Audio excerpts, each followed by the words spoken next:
Hey, it's Zoe, and today we go personal. I've invited my friend and longtime spiritual guru, Jason, to be on the call to unpack how he helps get people through transformations. So, one of the things I love about what he does with people and what he's done with me is reframing how we look at the stuff that holds us back. I always think of them as blocks and barriers, but he says, no, the best way to think about the things that hold us back, whether it's our own internal narrative or our self-sabotage patterns, that these are breakthrough points. These are points where we can grow and transform. So rather than making those habits bad, they are opportunities. And I think that's a really useful reframe. So here we go. I'm about to bear a few things of myself. A bit scary. Enjoy. Welcome to the Zoe Routh Leadership Podcast, your source of strategies and insights to make you a better leader. Influence, improve, inspire.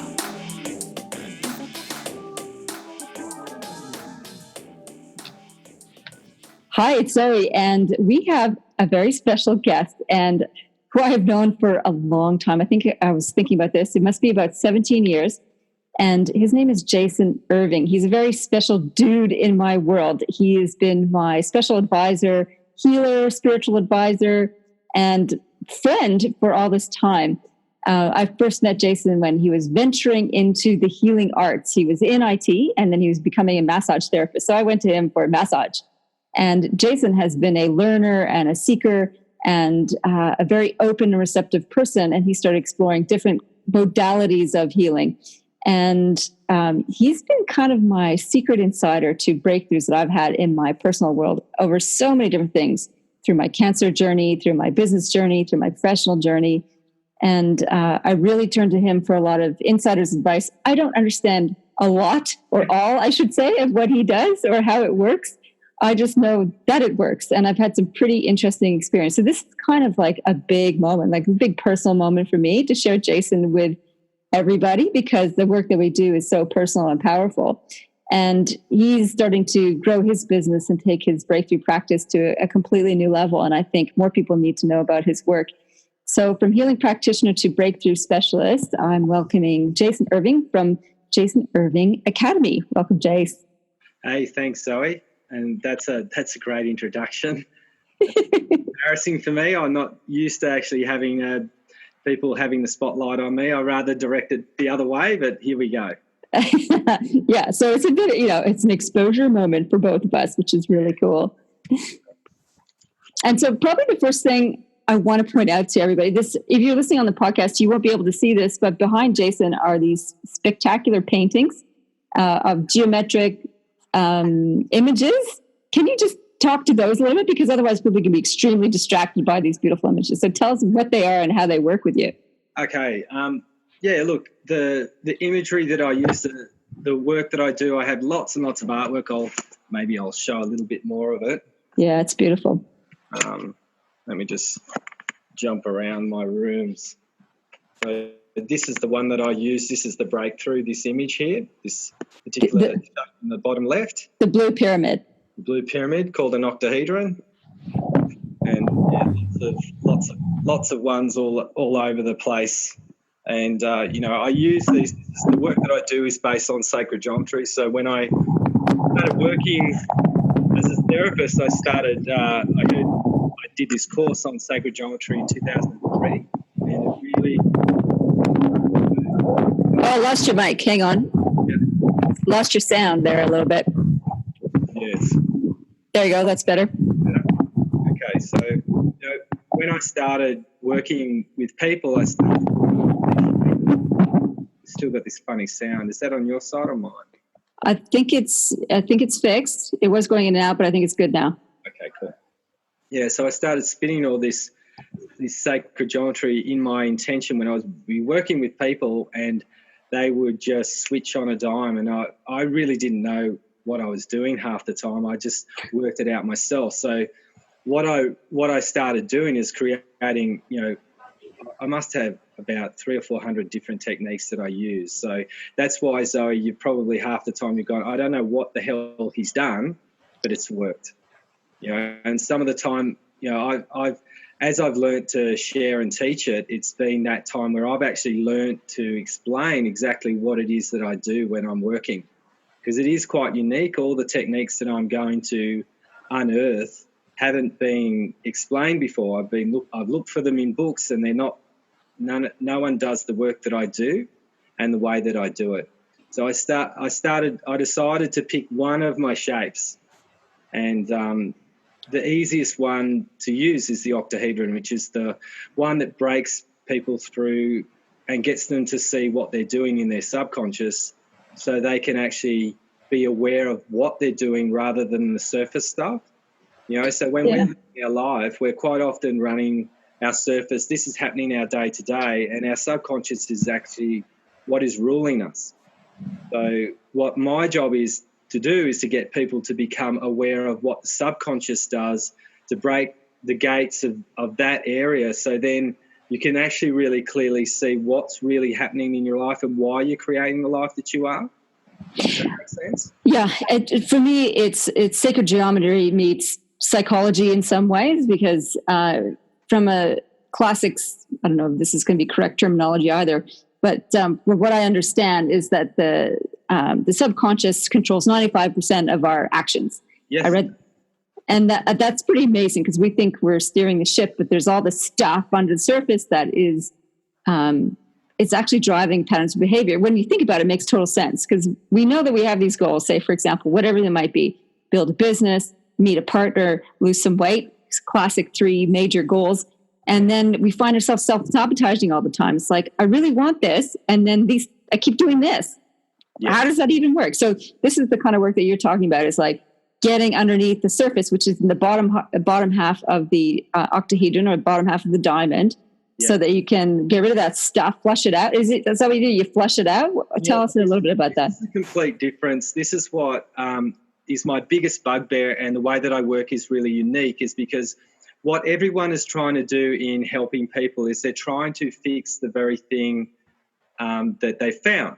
So the moment that we find a thing in the subconscious, everyone goes, NLP does this, Psych K, kinesiology does this. They find the thing and they say, okay, we found this thing. They call it a problem. And so what I do is something completely different. I find the thing that's what everyone calls broken, and I just treat it like it's perfect.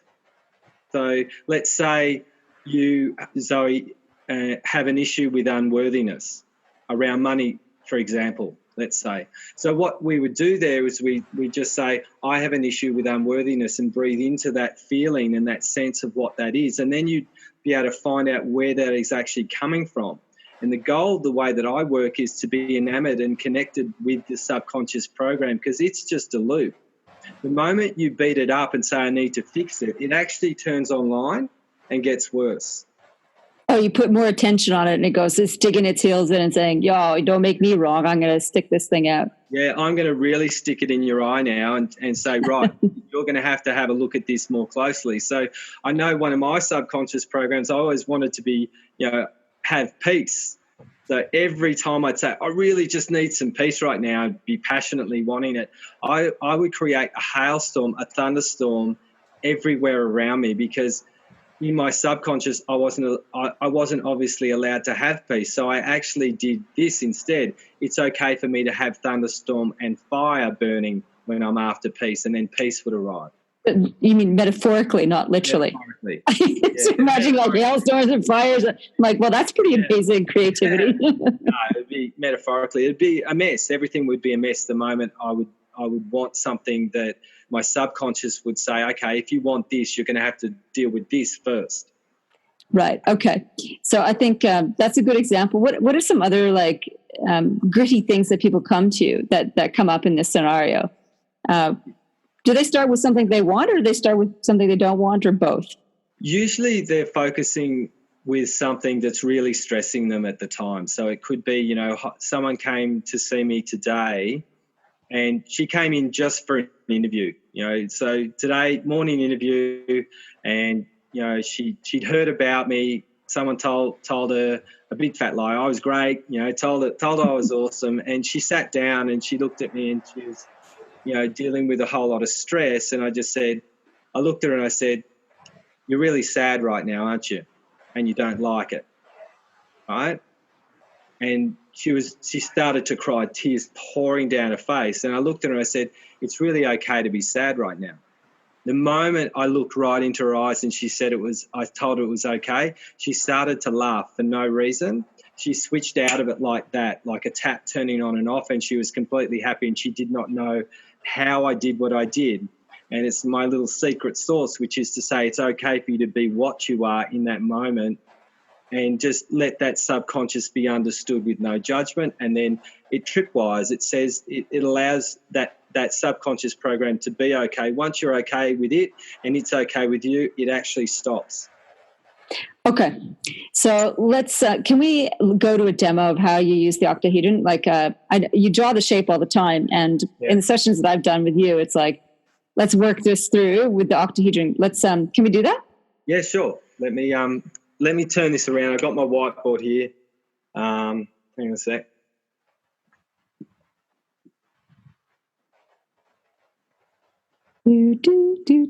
Sorry. There we go. That's a lumpy octahedron. Yeah, it's the worst. I'm really good at stick figures and really bad octahedron drawing. Okay, so what I do the first moment that someone comes and sees me, I just draw this. And that might be look a little even better. Yeah, that's better, yeah. How's that? That's good. So just drawing it in front of someone actually allows that person to own the process. Yeah. So then what the bottom half of this shape shows all the stuff that you're subconsciously working with. And this is up the top is our mental understanding about reality. So my job is to find what's in here. This is the stuff. So let's say, a lot of people in entrepreneurship have, they want to make money. They want to be successful, and then they struggle. Most coaches struggle, yeah? That's true, they do, yeah. And so we're in an industry where we're helping people when we're struggling ourselves. Yeah, that's true. I did that for about 10 years in my practice before things started to turn around and I started to build prosperity and abundance in my practice. Yeah, and now you're doing it really, really well. And then every now and then we have a bumpy moment and we forget. And then it gets a bit messy sometimes. It'll always go up and down with our business because we've got stuff to work on. So let's say, what would you like to work on, Zoe, if there's something that is going on for you at the moment? Yeah, okay. It would definitely be these spare tire that came on over the winter. So I'm a chunky monkey right now, and it's driving me bananas. Okay, so wait. Okay, so in the winter, were you going through any stress at all? Was there stuff going on for you? Well, I was having a work-life experiment where I skied and worked from the snow. So it doesn't sound very stressful. I'm going to give you a piece right now. So okay. When we're doing fun, what do? A lot of the time when we're having fun, at birthdays, Christmas, we have what? We have alcohol, we have food that's not so healthy. So actually having fun and putting work in, so work is a bit of a stress and we're having fun. Fun's linked to celebration food. Yeah. So what would happen, there'd be a part that would be running inside of you, which was fun would equal eating unhealthy. So that would actually be part of the program that would be running somewhere. I think part of it too, though, is it's because I think back, I didn't eat that badly, but probably I did eat too many chips and hummus. It was a problem, and maybe I didn't drink that much. I think it's actually the stressy part was not being able to build my business while having a month off. So I think some of this narrative is around guilt around actually having time off, or some sort of weird belief that if I have time off, my business will collapse. And lo and behold, I did struggle with that, and that created stress, and that created not being able to rest. And I think not being able to rest did not help the body recovering, did not help it like I was exercising every day. Perfect. So what you've got here, so you've just told me time off creates stress. Yeah, which is nuts. So what that means, and I know a lot of people do this, I'm really bad with spelling, so there's the R that's missing. Okay, so what this means is in your subconscious you'll have maybe a bit of this, but this definitely. So that's when we have a really big chat, have a good chat, and you've just told me the very thing that you do is that this is what runs. So when you have time off, you're not allowed to make money. So money goes down the toilet on holiday time. So you're having time off, you're creating stress. So what would happen with your body is your body would be running cortisol as a subconscious program and actually holding onto your water table, not processing your food properly. Yeah.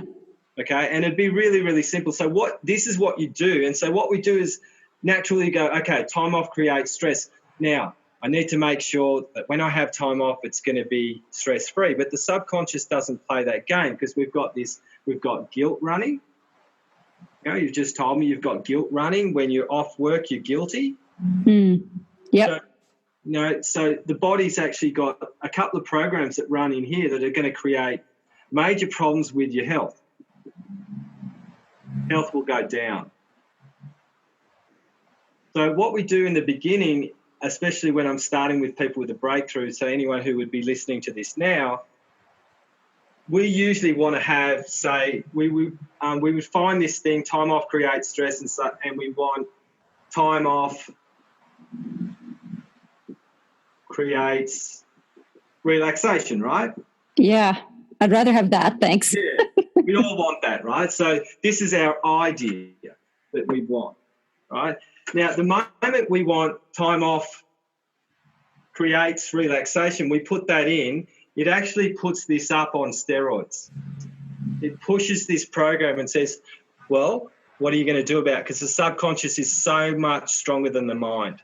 It will win every single time. So the goal around this is to actually say, using this shape is saying time off creates stress and guilt, and that's okay. So you're honoring the subconscious and you're saying, this is what I know you do. So I'm going to say that you're okay because this is what you do. This is how you roll. And when you don't judge it, so if you have no judgment, none, so that's no judgment, and you honour it, the body actually relieves itself of stress straight away.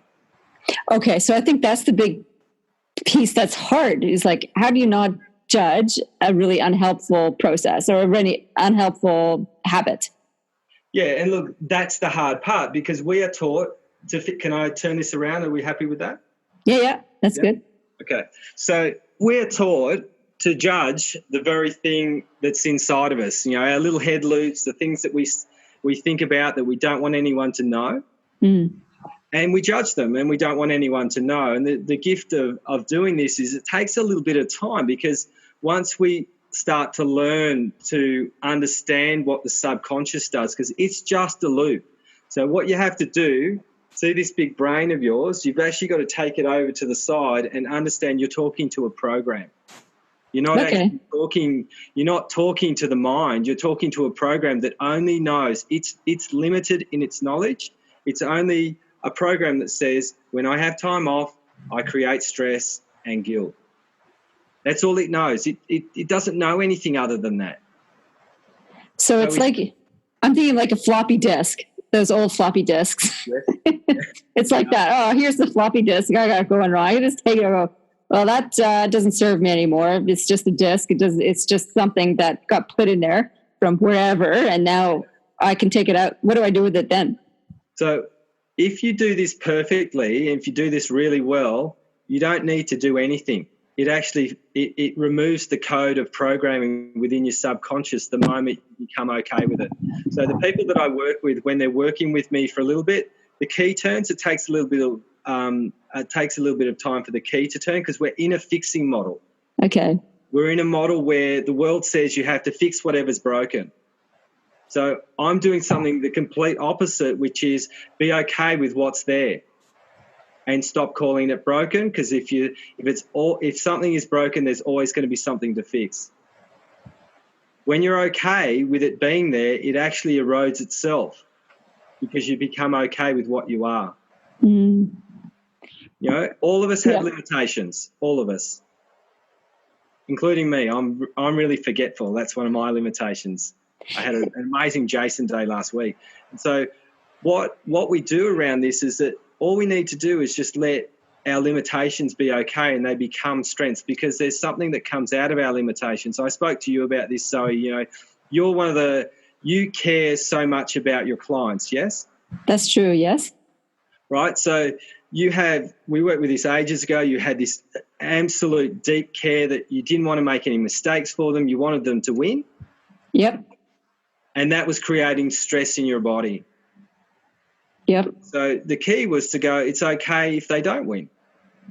So then you wouldn't be putting all the stress on your shoulders and be burdened by their wins or losses. And then you could find that you would do a far better job when you were not stressed, right? Absolutely, because it doesn't serve them to have me stressed out about what's happening for them. Exactly. The subconscious was playing out. It was playing out, I want them to win, and I've got a real want for them to win, and it was playing out in your subconscious. So we just played that subconscious game and let it be okay that it didn't matter whether they won or they failed. It's funny, that's gone now for me. It's like, I hardly remember that one. Yeah, and we sorted it out in a moment. And and that's how this process actually works. It solves itself. So people turn around, and quite often this is what blows me away. Once the key turns, 1 week happens and I've seen them, and the next week they've gone, it's all better now. What's happened? I'm confused. One of the funniest ones that we did together, I remember this so clearly, it was around judgment. I came and I said, I find that I'm judging people, and I really don't like myself when I judge people. And we did the same process. We unpacked it a little bit. And then just accepting it. I think you had me do an affirmation. It was something like, it feels good to judge people. And you said, I just burst out. I laughed so hard, tears were running down my face because it was so ridiculous. It didn't make any sense, did it? It didn't make any sense whatsoever. And that was gone from then on. It's like it absolutely tripwired. And that's the beauty of the work that I do, so is it allows something that you had been holding inside of yourself for so long. It sounds so silly sometimes when I say processes for people to do, and they laugh, and then all of a sudden it's gone. They're like, oh, I don't judge anymore. And when we judge, there's an important part of that judgment, which I spoke to you about, which we don't have to go further with, but just understanding how important judgment is in a really healthy way too. Well, it's about discernment and about making healthy choices. That's, judgment has a useful thing, but it's not about making, I think in the context where it was bad or not bad, there's the judgment piece. Yeah, there we go. Where it felt bad, I didn't feel comfortable, was that I was making others wrong so I could make myself feel right. So that was the pattern that was operating, I feel better about myself if I see others as not as good or something like that. Exactly. And now I just want to point out that these aren't horns here. Like on the picture behind you. Sitting under these horns right now. I've got purple horns underneath me. Oh, they're wings. They look like bunny ears or wings. Yeah, bunny ears. Is what they are. They're not bunny ears. I'm not going crazy. You're not going crazy, Zoe. I don't have bunny ears. That's hilarious. So in terms of processes, it's like some of the techniques, it's thinking about the octahedron shape. And I use this all the time to help channel energy into me, to boost my adrenals, to help me feel centered and connected to higher self. There's that technique. It's honoring whatever comes up, like whatever emotional rubbish that comes up, and go, wow, that's an interesting subconscious pattern. Feel into it. And then what? Then what happens? Well, the next stage, what we would do, once we actually get to work with the subconscious and we become okay with our stuff, then we get to work with putting some realignment patterns into the subconscious. I'm going to do this. You don't like your bunny ears? It just looks a little funny.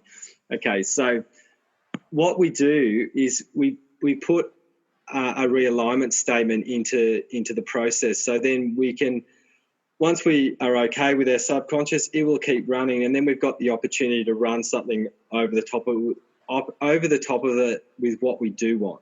Okay, and so an example of this would be let's turn this around again. Okay, so an example of this would be to have that statement that says, I want time off that creates relaxation to be my program that I want to have. So what we would do here, which is a little bit different. So what I see a lot of processors do is they say, okay, I look at this like an ice cream moment. Do you like that one? I don't know. Tell me about it. Okay, so if we're not ready to shake this off and we're still judging time off creates stress and guilt, yeah. The ice cream moment is when you come in and you say, okay, time off creates relaxation. It lasts for a little while, but it's like ice cream that melts in the sun. So imagine what the ice cream does. It melts in the sun, and then all of a sudden it starts to disappear, and then all of a sudden your stuff's back. Okay. So the goal to work with this is to look at your stuff and say, time off creates stress and guilt, and be okay with that while you're implementing time off creates relaxation. Okay. So you need to, it's like putting a new groove. That's what it's like is it an affirmation kind of technique? It's an affirmation technique, but not an affirmation technique, because I don't believe affirmations work. Okay. The reason why they don't is because you're not actually dealing with the subconscious stress. Okay. So you got to do both. You got to honor the subconscious junk and then allow something else to seep in. Yeah. And so what that does is it starts pulling it down into the subconscious while you're working with the thing that is holding you to ransom on some level. So this is the problem with what people are like. We're quite often we want the lollipop so we get it straight away. You know, there are particular things that, like we did with the judgment work straight away. Yeah. Yeah. Yeah. And so some of them aren't as easy as that. So what we want to do with them is just make sure we honour the subconscious process as we go along, and then eventually the time off creates relaxation, for example, will sit underneath the time off creates stress and become more powerful over time. All right. So it's while we honour the junk. The junk. Call it the stuff we need to grow. Very useful reframing of the language there. So while we honor the stuff that we surface to help us to grow, yes, better way of thinking about it, we honor it. We say we make it not wrong. We make it okay. It's just pattern that's sitting there. We then go, and I invite a new pattern in. Yeah. So this is okay, and here's something new. This is okay, and here's something new. Yeah, here's something new to play with. And then eventually it starts to infiltrate, and then we notice. The coolest thing, you know, and you noticed this, Zoe, when we would work with a subconscious program, it's like, you know, I have a Dodge Journey. Now, there's not many of those, and you're from Canada, so you know what the Dodge is. There's probably a car. Is that what you're talking about? Car, right? Okay, yeah. Now, when you buy a car that's really unique, that's very rare in Australia, they're everywhere. That's right? True, because you're focused on it. Subconscious pattern, you bring it up and it comes up to the surface for you to be conscious of, and you notice it everywhere you walk and every time you talk, right? And so that's why it's so powerful, because you're bringing the subconscious to conscious awareness, you're bringing the new pattern into subconscious awareness and turning them around. So they get to play in both areas. Yeah. It takes a lot of practice focus to work with this effectively, I think, because it's very easy to come to your session and go, okay, that was good, park and move on and so on. So it is the discipline and practice of like, okay, how am I feeling today? Let's honor that. What do I want to incorporate? How am I feeling today? What do I want to incorporate? And it's kind of like exercise, really. That's the way I sort of see it. Is that how you see it as well? Yeah, it is an exercise process. You know, I've been showing a group program at the moment, showing people how to do this and getting people to see how fast my brain ticks with this stuff. Now, I've had a lot of people say, oh, my God, you are so fast at figuring out what everyone is doing. And it's awesome, because all I'm looking for is the big words that are stuck in people, and I just hold on to the big words, write them down, and just say, okay, this is your subconscious pattern. It's actually really, really simple. Well, you're immersed in it day after day, you know, so you're, and I notice that too in the work that I do. Like, people always say, you hit the nail on the head. How do you do that? I'm like, I work with a lot of people. I see a lot of patterns of behavior, so I can see what's going on and just name it pretty quickly. when they may spend their whole day in a very different environment, let's say doing legal work, and they're very good at legal work because they're immersed in that, say, for example, or working with animals because that's what they do all day. I wouldn't have a clue about that, but this is our work.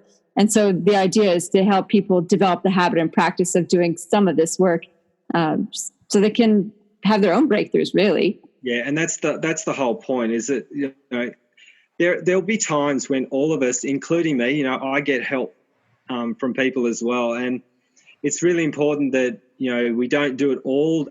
We don't have to do it all on our own. That's why you and I are here, Zoe. We're here to provide that extra inspiration that someone's missing. And sometimes when you've got your own glasses on, you just can't see. Oh yeah, absolutely. It's really normal. And you've come and I've opened a doorway that was obvious to me, and it became obvious to you afterwards. And that's what you do with all your clients. You see what they can't see, and you see it so simply, and you do it so well. And so what we're meant to do, Zoe, which I know you do well, is help people feel empowered. That's one of the big things that we worked on. That's your big catalyst, which is making people feel empowered, and so that they can really grow themselves. And I'm the same. This is where we're exactly the same with our ethic. So our job is to help people feel that they've got some techniques that they can use so they can travel on the journey much lighter. Absolutely. And I'm so glad we had a chance to run through this, because it's such a brilliant thing that you do, and it'll help people just clear and open themselves to being more boundless. Now, you talk about people having limitations. I think actually the opposite is true. We are boundless. We just forget. Yeah. Well, look, I look at the limitations in a different way. So the limitations are our growth point to become boundless. Yeah, beautiful. So I look at them in the exact same way as the boundless part. It's just we have to look at them.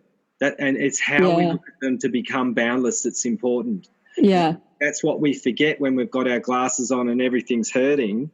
Yeah. We go, I'm stuck in this mud, and really that mud is to help you become boundless at the end of the day.